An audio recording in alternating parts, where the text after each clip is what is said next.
Love like an ocean.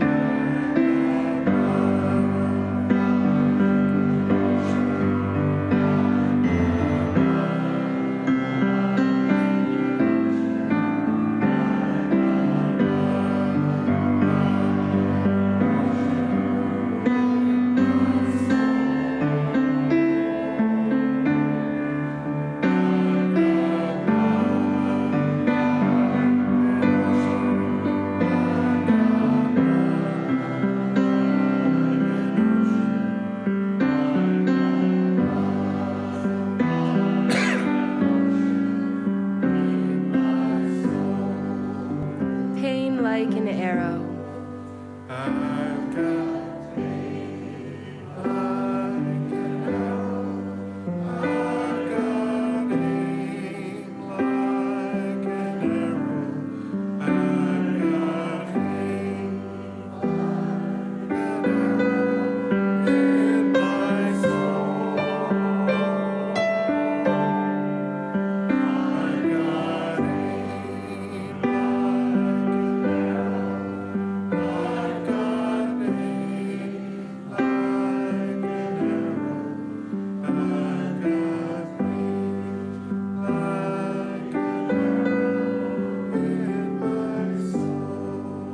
Tears like the raindrops.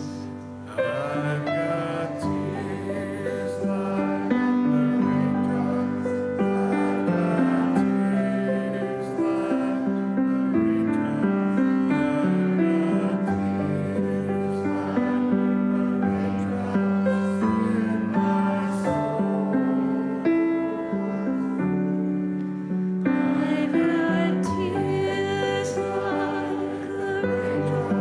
I've got tears like the raindrops. I've got tears like the raindrops in my soul. Strength like a mountain. I've got strength like a mountain. I've got strength like a mountain. I've got strength like a mountain in my soul. I've got strength like a mountain. I've got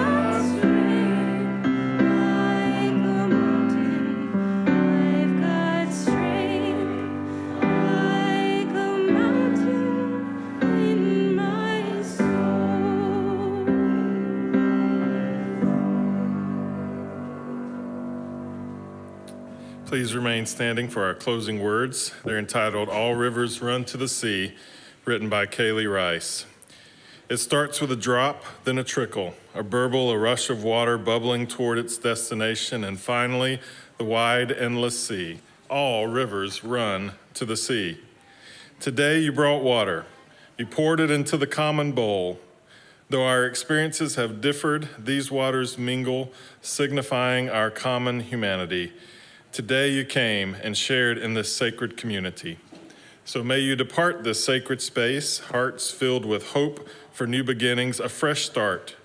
Go forth, but return to this community where rivers of tears may be shed, where dry souls are watered, where your joys bubbles, where your life cup overflows, and where deep in your spirit you have found in this place a home. All rivers run to the sea.